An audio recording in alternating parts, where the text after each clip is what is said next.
السلام علیکم، آج 9 بجے میں آپ کو خوش آمدید کہیں گے. میں ہوں کرن دسوئی اور میں ہوں علی عابد. بلیٹن کا آغاز کریں گے سری لنکن انجینئر پریانتھا کمارا کی یاد میں منعقدہ تعزیتی ریفرنس سے، جس سے خطاب کرتے ہوئے وزیر اعظم عمران خان نے دو ٹوک اعلان کیا ہے کہ جب تک میں زندہ ہوں سانحہ سیالکوٹ جیسے واقعات نہیں ہونے دوں گا اور ملوث لوگوں کو نہیں چھوڑیں گے. انہوں نے کہا کہ دین کے نام پر ظلم کرنے والوں کو نہیں چھوڑیں گے. خود الزام لگایا اور خود ہی قتل کر دیا، یہ کس معاشرے میں ہوتا ہے؟ وزیر اعظم نے پریانتھا کمارا کو بچانے کی کوشش کرنے والے ملک عدنان کو تعریفی سند سے بھی نوازا.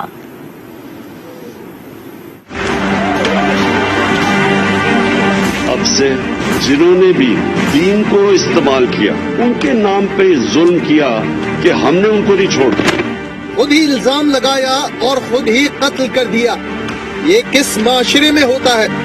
وزیر اعظم عمران خان کا سوال.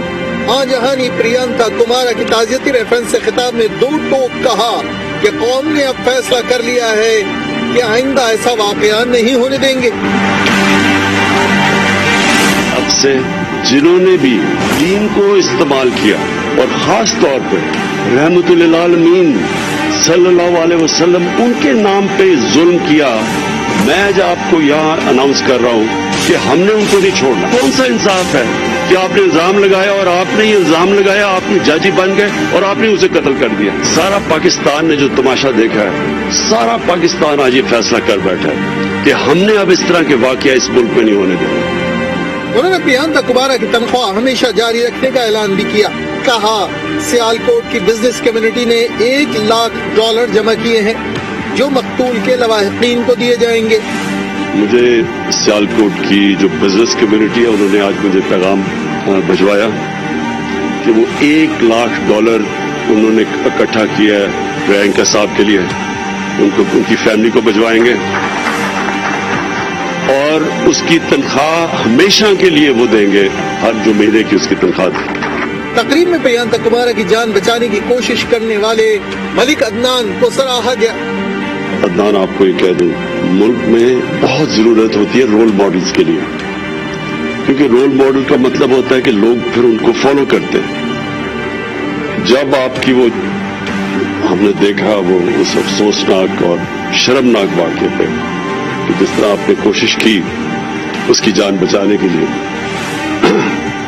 تو یہ سارے جو بھی لوگ دیکھ رہے تھے، جنہوں نے بھی سنا، سب کو ایک احساس ہوا کہ ہاں ایک انسان ہے جو رائے حق پہ کھڑا ہے. وزیر اعظم نے ملک عدنان کو تعریفی سند سے نوازا.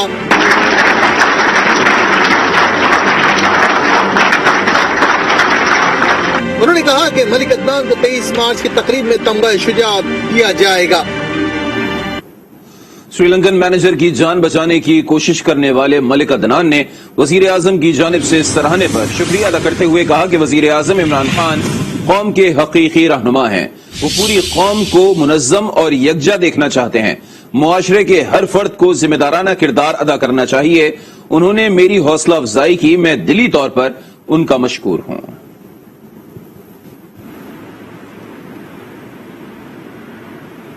وفاقی کابینہ کے ارکان نے سیالکوٹ واقعے میں ملوث افراد کے خلاف سخت کارروائی کا مطالبہ کر دیا. انہوں نے کہا کہ اس طرح کے واقعات ملک کی بدنامی کا باعث بنتے ہیں. اجلاس میں کابینہ نے گیٹکو اور ٹیسکو کے CEOs کی تعیناتی اور پیٹرول پر ڈیلر مارجن میں اضافے کی منظوری دے دی.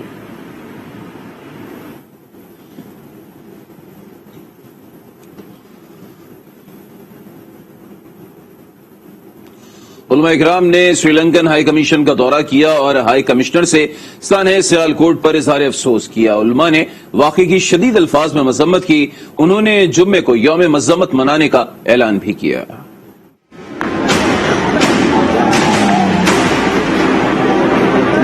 سانحہ سیالکوٹ کی مذمت کے لیے اسلامی نظریاتی کونسل اور علماء کرام کی سری لنکا ہائی کمیشن آمد.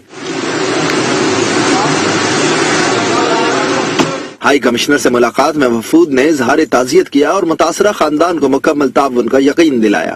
میڈیا سے گفتگو میں علماء کرام نے واقعے کی شدید الفاظ میں مذمت کی.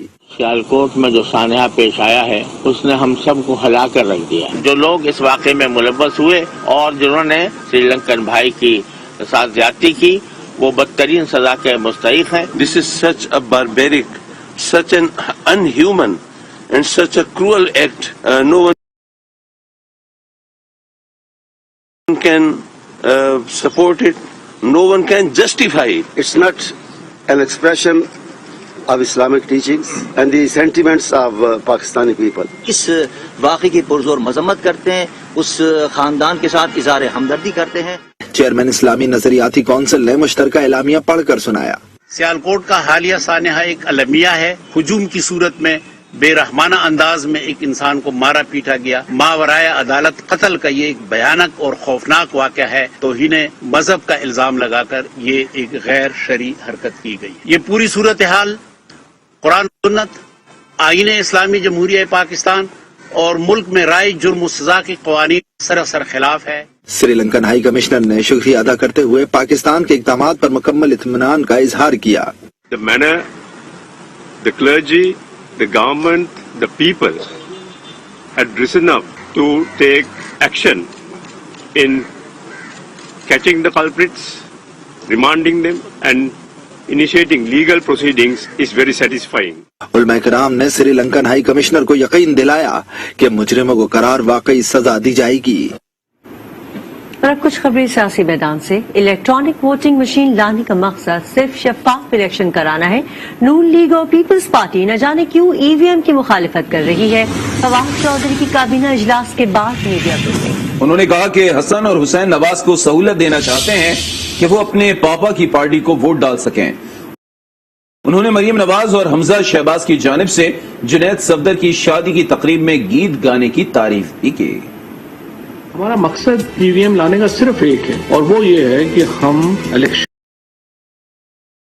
جو ہیں ان کو فری اینڈ فیئر کر سکیں۔ جس طریقے سے ایک مہم چلائی گئی ہے پی ایم ایل این اور پیپلز پارٹی کی طرف سے، نواز شریف کی فیملی ساری جو ہے وہ بیرون ملک پاکستانی ہے۔ حسن اور حسین کو بھی ہم یہ موقع دینا چاہتے ہیں کہ وہ بھی زندگی میں کبھی آ کے اپنے پاپا کی سابق پارٹی کو جو ہے وہ ووٹ ڈال سکیں۔ تو مجھے نہیں پتا کہ وہ اتنے کیوں اس کے اوپر جو ہے وہ ناراض ہیں، ہمارے especially P M L N کے دوست اور اسی طرح سے پیپلز پارٹی والے جو ہیں۔ تو ان کی جو ایک پاکستانی اوورسیز پاکستانیوں کے بارے میں جو مخاصمت ہے، اس کی فرینکلی کوئی توضیح مجھے سمجھ نہیں آتی کہ وہ کیوں اس کے اتنے خلاف ہے۔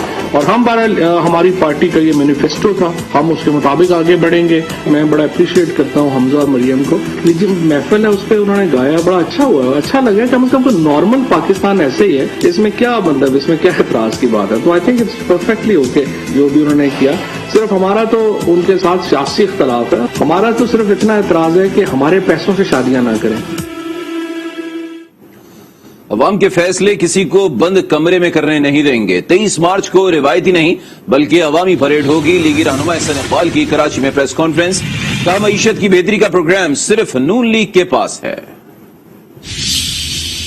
ہم پاکستان کے عوام کے فیصلے کسی کو بند کمرے میں کرنے کی اجازت نہیں دیں گے۔ پاکستان کے مستقبل کا فیصلہ پاکستان کے 22 کروڑ عوام کریں گے۔ 16,000 ارب کا قرضہ چڑھ چکا ہے اس حکومت کے 3.25 سال میں۔ اس کو کہتے ہیں غیر پیداواری قرضہ، جو اگلی حکومت کے گلے کا پھندا ہے۔ یہ پاکستان کو برباد کر رہے ہیں۔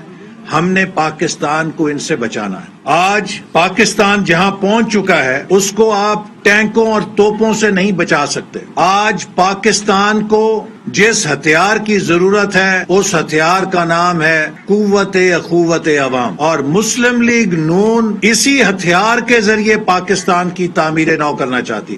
23 مارچ کو روایتی طور پہ فوجی پریڈ ہوتی ہے، لیکن اس دفعہ 23 مارچ کو عوامی پریڈ بھی ہوگی۔ 23 مارچ عالمی اور قومی سطح پر منایا جاتا ہے۔ اپوزیشن سنجیدگی کا مظاہرہ کرے، اپنا مارچ 23 مارچ سے 15 دن قبل یا 7 دن بعد لے جائے۔ وزیر داخلہ شیخ رشید کا اپوزیشن کو مشورہ، کہا عمران خان کہیں نہیں جا رہے، اپنی مدت پوری کریں گے۔ فضل الرحمان نے تحریک چلانے کا وقت ضائع کر دیا۔ پاکستان پہلا ملک ہے جہاں اپوزیشن نے 4 ماہ پہلے کال دی ہے اور یوم پاکستان پر دی ہے، اور میں مولانا فضل الرحمان صاحب سے اور شہباز شریف سے خاص طور پر کہنا چاہتا ہوں کہ 23 مارچ جو ہے وہ افواج پاکستان کا ایک عالمی سطح پر منائے جانے والا دن ہے. اس کو 15 دن پہلے لے آئیں یا 7 دن بعد لے جائیں. جو جنگی ہتھیار ہیں وہ سارے جو پریڈ میں آتے ہیں وہ جی ٹی روڈ سے آتے ہیں اور 6-7 دن پہلے یہ راستے بند ہو جاتے ہیں. پھر اپوزیشن یہ اعتراض نہ کرے کہ ہمارے راستوں کو بند کیا گیا. میں اپوزیشن کو غور و فکر کی دعوت دیتا ہوں. عمران خان انشاءاللہ تعالی اپنے 5 سال پورے کرے گا. اصل وقت تحریک چلانے کا وہی تھا جب فضل الرحمان صاحب اسلام آباد آئے تھے. اب تو چلاؤ. بہت ہی دل ہلا دینے والا واقعہ ہوا ہے. سری لنکن ہائی کمیشن کو یہ یقین دلایا کہ ہم بہت سخت قدم اٹھائیں گے ان کے خلاف. ایم کیو ایم پاکستان نے اورنگی ٹاؤن میں نئے بلدیاتی نظام کے خلاف احتجاجی مظاہرہ کیا. وفاقی وزیر امین الحق نے سندھ حکومت کو خبردار کر دیا. کہا ہم اس بل پر عمل درآمد نہیں ہونے دیں گے. عامر خان بولے احتجاج کرنے پر بھی ایف آئی آر کٹوانے کی دھمکیاں مل رہی ہیں.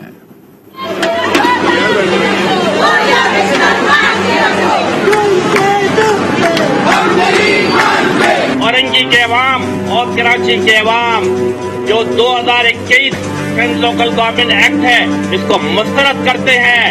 اس کالے قانون کو اورنگی ٹاؤن کے عوام، کراچی کے عوام، شہری سندھ کے عوام اور ایم کیو ایم پاکستان مسترد کرتی ہے. ہمارے کانوں میں یہ باز گشت آئی کہ اس مظاہرہ کرنے پر ہمارے خلاف ایف آئی آر کاٹی جائے گی.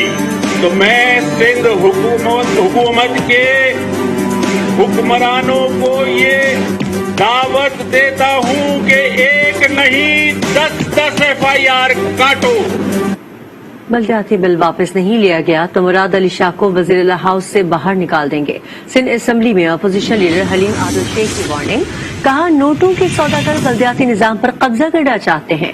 بلدیاتی نظام کو بلاول ہاؤس کی لونڈی بنا دیا گیا ہے.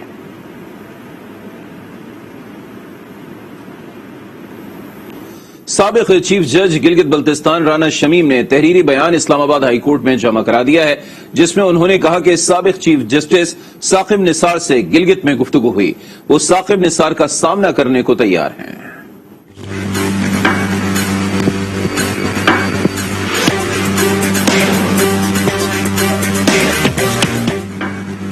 سابق چیف جج گلگت بلتستان رانا شمیم کے بیان حلفی سے متعلق توہین عدالت کیس. چیف جسٹس اسلام آباد ہائی کورٹ اطہر مین اللہ نے سماعت کی. شوکاز نوٹس پر تحریری جواب میں رانا شمیم نے کہا ثاقب نثار سے گفتگو گلگت میں ہوئی. ثاقب نثار کا سامنا کرنے کے لیے تیار ہیں. یہ گفتگو 15 جولائی 2018 کی شام 6 بجے کے قریب ہوئی. برطانیہ میں بیان ریکارڈ کرانے کا مقصد بیرون ملک محفوظ رکھنا تھا. اپنی زندگی میں بیان حلفی پبلک نہیں کرنا چاہتا تھا. بیان حلفی کسی سے شیئر کیا نہ ہی پریس میں جاری کیا. اس وجہ سے توہین عدالت کی کارروائی نہیں ہو سکتی. رانا شمیم نے کہا کہ عدلیہ کو متنازع بنانا مقصد نہیں تھا. جو کچھ ہوا اس پر افسوس کا اظہار کرنے میں کوئی ہچکچاہٹ نہیں. سابق چیف جج نے کہا کہ انہوں نے حقائق ریکارڈ پر لانے کا مرحوم اہلیہ سے وعدہ کیا تھا. توہین عدالت کا شوکاز نوٹس واپس لیا جائے. توہین عدالت کا ارادہ ہوتا تو بیان حلفی میڈیا کو جاری کرتا. سابق چیف جج رانا شمیم نے کہا ہے کہ انہیں کسی نے دھمکی نہیں دی تاہم ان کی گاڑی کا پیچھا کیا جاتا ہے. تھانے میں اپلیکیشن دیں گے؟ کوئی دھمکی نہیں کسی نے دی. مجھے صرف گاڑی فالو کرتی ہے. میں نے کہا ہے اس کا نمبر ہم نے دیا ہے وکیل صاحب کو. دونوں نمبر دیے ہوئے ہیں. 2 گاڑیاں ہیں. تو آپ تھانے میں درخواست دیں گے سر؟ ابھی آپ کو بتائیں کہ پبلک اکاؤنٹس کمیٹی کی طلبی پر chairman NAB Javed Iqbal parliament گئے اور اجلاس میں شرکت کی. Chairman P A C Rana Tanveer نے کہا کہ آنے میں بہت دیر لگا دی. چیئرمین نیب بولے کسی شخص کو پارلیمنٹ کی بالادستی سے انکار نہیں، وجوہات کی بنا پر پیش نہیں ہو سکا تھا. Chairman NAB Javed Iqbal public accounts committee میں پیش ہوئے اور اجلاس میں شرکت کی. چیئرمین نیب کی آمد پر چیئرمین پی اے سی نے کہا کفر ٹوٹا خدا خدا کر کے آنے میں بہت دیر لگا دی، جس پر چیئرمین نیب نے جواب دیا کسی کو پارلیمنٹ کی بالادستی سے انکار نہیں، ہمیشہ جائز وجوہات کے باعث کمیٹی میں نہیں آ سکا. Chairman P A C Rana Tanveer نے کہا نیب کی کارکردگی میڈیا پر ہی بتاتے ہیں، پی اے سی کو اعتماد میں لینا چاہیے. چیئرمین نیب نے کہا کہ کمیٹی کا ایک خصوصی اجلاس بلا لیں، سب سوالوں کے جواب دوں گا. اجلاس میں نیب کی آڈٹ رپورٹ 2018 اور 19 پر غور کیا گیا، جس میں بتایا گیا کہ مالی سال میں نیب نے 38 کروڑ روپے کے اضافی اخراجات کیے. پی اے سی نے کرپشن کیسز کی تفصیلات کے لیے خصوصی اجلاس بلانے کا فیصلہ کیا.